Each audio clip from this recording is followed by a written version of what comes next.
आज की क्लास में आप सभी का स्वागत है। आज हमारे अध्ययन का विषय है सम उत्पाद या सम उत्पत्ति वक्र।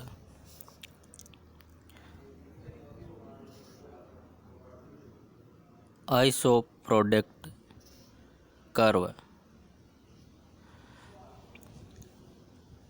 समोत्पाद वक्र उत्पादन के दो साधनों के ऐसे विभिन्न संयोगों को बताते हैं जिनसे उत्पादक वस्तु की समान मात्रा उत्पादित कर सकता है, या हम यूं कहें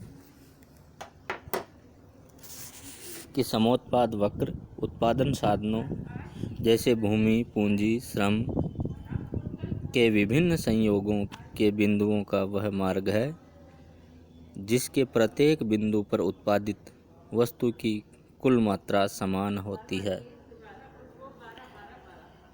इस वक्र के प्रत्येक बिंदु पर उत्पादन की समान मात्रा व्यक्त की जाती है।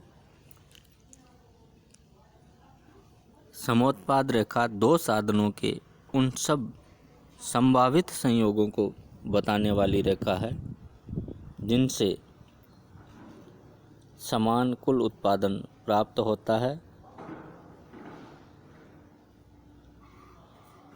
समोत्पाद वक्र उत्पादक के लिए समान उत्पादन वक्र है, अतः इसे उत्पादन तटस्थता वक्र या उत्पादन का तटस्थता वक्र विश्लेषण भी कहा जाता है, क्योंकि जिस प्रकार तटस्थता वक्र या उदासीनता वक्र किसी उपभोक्ता के लिए दो वस्तुओं के विभिन्न संयोगों को प्रकट करती है जिनसे उपभोक्ता को समान संतुष्टि मिलती है, उसी प्रकार समोत्पत्ति रेखा भी उत्पादन के दो साधनों के उन विभिन्न वैकल्पिक संयोगों को बताती है जिनसे समान कुल उत्पादन प्राप्त होता है। प्रोफेसर कोहेन के अनुसार एक समोत्पाद वक्र वह वक्र होता है जिस पर उत्पादन की अधिकतम प्राप्य योग्य दर समान होती है।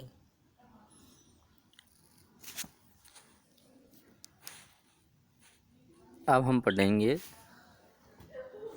समोत्पाद वक्र की मान्यताएं। समोत्पाद वक्र विश्लेषण की कुछ मान्यताओं पर आधारित है जो इस प्रकार से है।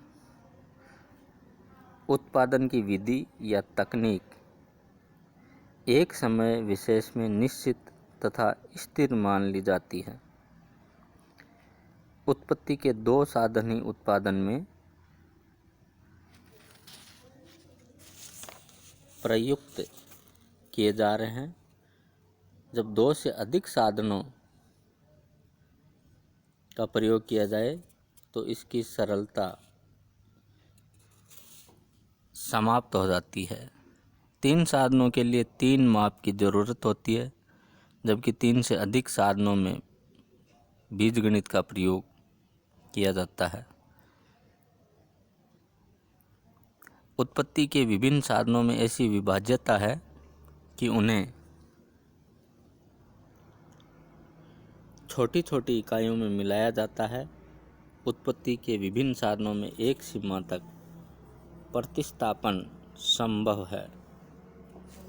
उत्पत्ति के विभिन्न साधन उत्पादन की दी हुई तकनीक दशाओं में यथासंभव पूर्ण कुशलता से मिलाए जा सकते हैं।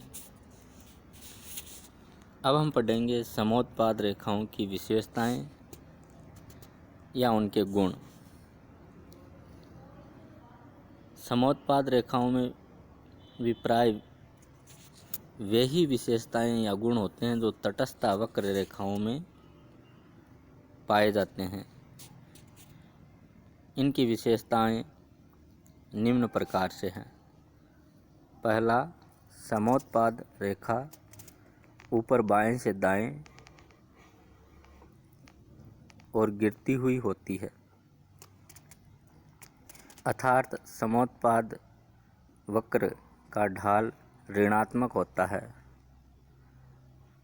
समोत्पाद वक्र का ढाल एक साधन की दूसरे साधन की तकनीकी प्रतिस्थापना पर निर्भर करता है। समोत्पाद वक्र का ढाल कभी भी नीचे से ऊपर बाईं ओर या क्षैतिज अथवा शीर्षाकार नहीं हो सकता, क्योंकि ऐसा कभी नहीं हो सकता कि दोनों साधनों की मात्रा बढ़ने या दोनों में से एक साधन की मात्रा बढ़ने तथा दूसरे की स्थिर रहने पर भी उत्पादन स्थिर रहे।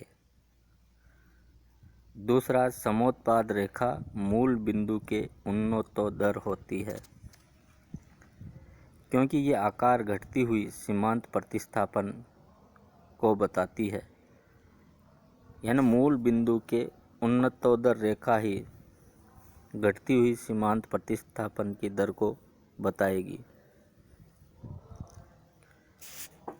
समोत्पाद रेखा के प्रत्येक बिंदु पर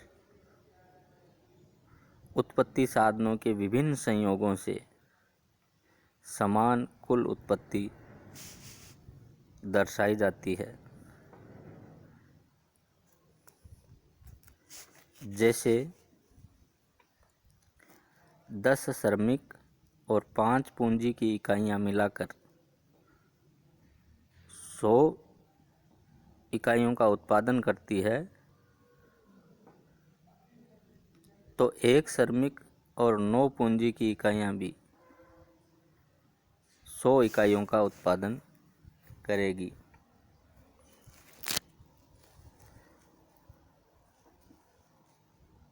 समोत्पाद रेखाएं ज्यों-ज्यों मूल बिंदु से दूर हटती है, वे अधिक उत्पादन को बताती है। समोत्पाद वक्र रेखाएं एक दूसरे को काटती नहीं है।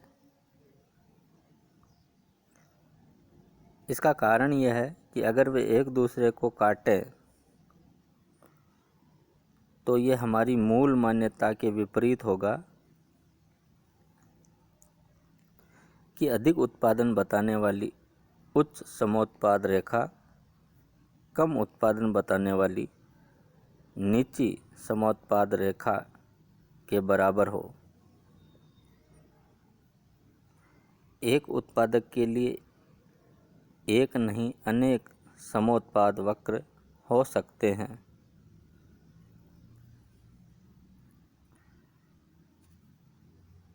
समोत्पाद वक्र विश्लेषण के अंतर्गत उत्पादक साम्य अवस्था में साधनों के उस संयोग पर होगा जहां साधनों की मूल्य अनुपात रेखा समोत्पाद वक्र के स्पर्श रेखा होगी।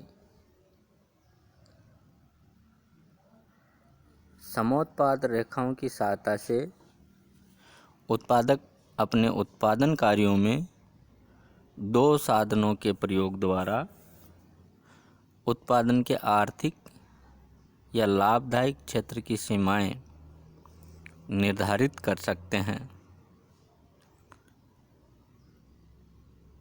अब हम पढ़ेंगे समोत्पाद वक्र तथा तटस्थता वक्र में अंतर। यद्यपि समोत्पाद वक्र तटस्थता वक्रों से मिलते जुलते होते हैं, तटस्थता वक्र दो वस्तुओं के उन विभिन्न संयोगों को बताते हैं जिनसे उपभोक्ता को समान संतुष्टि प्राप्त होती है। उसी प्रकार से उत्पादन विश्लेषण में समोत्पाद वक्र दो साधनों के उन विभिन्न संयोगों को बताते हैं जिनसे समान कुल उत्पादन प्राप्त होता है। समोत्पाद वक्र तथा तटस्थता वक्र में कुछ समानताएं हैं, लेकिन कुछ इनमें अंतर भी है, जो इस प्रकार से हैं। समोत्पाद वक्र को उत्पादित वस्तु की इकाई द्वारा व्यक्त किया जाता है, जबकि तटस्थ वक्रों में संतुष्टि को इकाई के रूप में व्यक्त नहीं किया जाता, क्योंकि उत्पादन मापनीय है जबकि संतुष्टि एक मनोवैज्ञानिक धारणा है। नीचे और ऊंचे समोत्पाद वक्रों के आधार पर हम दोनों वक्रों के उत्पादन की तुलना कर सकते हैं, क्योंकि दोनों मात्रा या संख्या में व्यक्त किए जाते हैं, जबकि तटस्थ वक्र में संतुष्टि का उचित मापदंड न होने से स्पष्ट तुलना नहीं की जा सकती है। एक निश्चित अवधि में उपभोक्ता का कुल व्यय लगभग उसकी मौद्रिक आय द्वारा सीमित होता है, जबकि उत्पादक या व्यापारी एक निश्चित सीमा तक उत्पादन के साधनों पर अपने व्यय को परिवर्तित कर सकता है। तटस्थ वक्रों का प्रयोग उपभोग विश्लेषण में होता है, जबकि समोत्पाद वक्रों का प्रयोग उत्पादन विश्लेषण से संबंधित है। इस प्रकार आज हमने समोत्पाद वक्र की विशेषताएं, गुण, इनका अर्थ और तटस्थ वक्र और समोत्पाद वक्र में अंतर की व्याख्या की।